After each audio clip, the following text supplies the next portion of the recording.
आखिर शहरों और गांव में पुर और आबाद क्यों लगाया जाता है और ये शब्द किस भाषा से जुड़े हैं? ये एक ऐसा सवाल है जिसका जवाब बड़े बड़े विद्यावान तक नहीं जानते। दोस्तों, कानपुर, नागपुर, उदयपुर, जयपुर, जोधपुर, जबलपुर, रायपुर, ये सारे हमारे देश के बड़े शहरों के नाम हैं। इसमें एक चीज कॉमन है, पर अभी रुकिए, एक और लिस्ट बताता हूं आपको। इलाहाबाद, गाजियाबाद, हैदराबाद, फर्रुखाबाद, मुरादाबाद, अहमदाबाद, फिरोजाबाद, इन शहरों के नामों में भी आपको एक चीज कॉमन मिलेगी।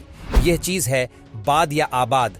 ऐसे सैकड़ों शहर हैं जिनमें इन दोनों फिक्स या प्रत्यय का इस्तेमाल आपने नोटिस किया होगा। लेकिन क्या आपको इन दोनों का ही मतलब पता है?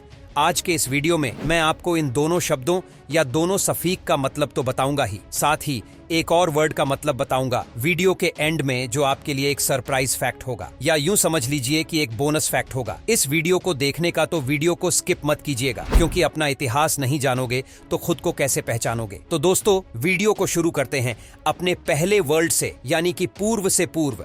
दरअसल एक संस्कृत शब्द है जिसका मतलब होता है किला। इस वर्ड का जिक्र हमें मिलता है ऋग्वेद से, जिसे भारत का सबसे प्राचीन ग्रंथ माना जाता है। ऋग्वेद में पूर्व शब्द उन जगहों के लिए इस्तेमाल होता था जो या तो कोई शहर थे या फिर कोई किला। अब सोचिए कि यह शब्द कितना पुराना है। ऋग्वेद को माना जाता है कि करीब 1500 ईसा पूर्व का ग्रंथ है, यानी कि आज से करीब 3500 साल पुराना ग्रंथ। आगे चलकर हमारे देश के कई शहरों का नाम ऐसे ही पड़ गया। प्राचीन काल में ऐसे कई शहर थे जिनके नाम में पुर लिखा होता था। उदाहरण के लिए महाभारत काल में हस्तिनापुर, इस शहर में पुर शब्द का इस्तेमाल किया गया था। अब समय भले ही बीत गया हो, लेकिन यह परंपरा आज भी इसका पालन हो रहा है। इसी कड़ी में आगे जब हम मेडिकल इंडिया में देखते हैं, तो जब किसी राजा को कोई शहर बसाना होता था तो अपने नाम के आगे अक्सर पुर लगा देते थे। जैसे राजस्थान के जयपुर को राजा जय सिंह ने बसाया तो उसका नाम पड़ गया जयपुर। कानपुर का नाम भी ऐसे ही सचेंडी के राजा हिंदू सिंह ने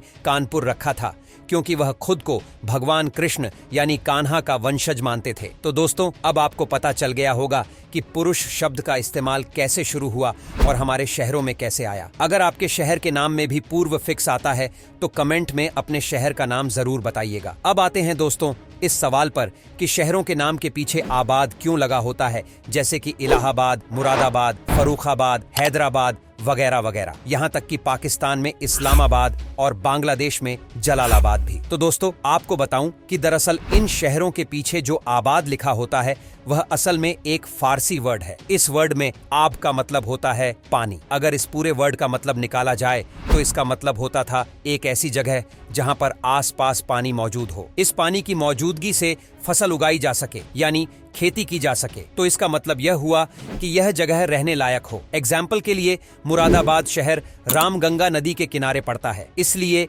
इसके नाम में आबाद लिखा मिलता है। गंगा नदी के किनारे बसे इलाहाबाद के नाम में भी इसीलिए आबाद शब्द का आबाद सफीक का इस्तेमाल होता था। हालांकि इतिहासकार यह भी कहते हैं कि मुगल काल में बादशाहों ने अपने नाम के साथ शहरों का नाम रखना शुरू कर दिया और इस नाम के पीछे भी आबाद लगाना शुरू कर दिया। इससे एक तरफ जहां वहां के लोगों को जगह के नाम को लेकर नई पहचान मिल जाती थी, वहीं मुगल छाप भी उस जगह पर रह जाती थी। अगर इसका एग्जाम्पल देखना है तो यूपी में एक जिला है फिरोजाबाद। यह जो शहर है यह फिरोज शाह के नाम पर इसका नाम रखा गया था। अब आते हैं आपके बोनस फैक्ट पर, जिसकी मैंने शुरुआत में बात की थी। आपने कई शहरों कस्बों के नाम में एक और सफीक देखा होगा, गंज, जैसा कि लखनऊ में पड़ता है, हजरतगंज दिल्ली में पड़ता है, दरियागंज, मलकागंज वगैरह वगैरह। लेकिन क्या आपको पता है कि इन नामों में भी गंज जो लिखा होता है उसका मतलब क्या होता है? तो दोस्तों, गंज शब्द के ओरिजिन की अगर बात करें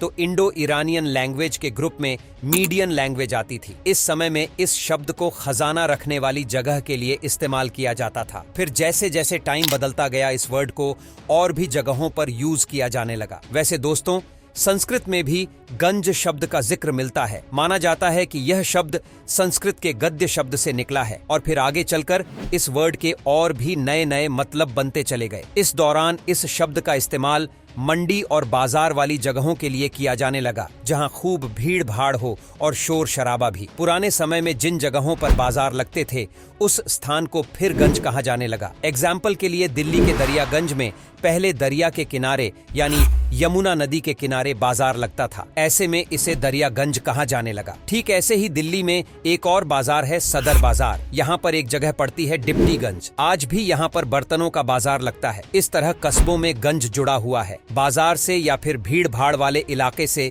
जहाँ पर बहुत ज्यादा शोर होता हो या फिर बहुत भीड़ भाड़ होती हो। तो दोस्तों, यह था शहरों में पुर और आबाद के लगाने का मतलब और गंज। कस्बों और शहरों के नाम में क्यों लगता है यह भी मैंने आपको बताया। तो बस आज के लिए बस इतना ही। मिलेंगे नेक्स्ट वीडियो में, तब तक के लिए बाय।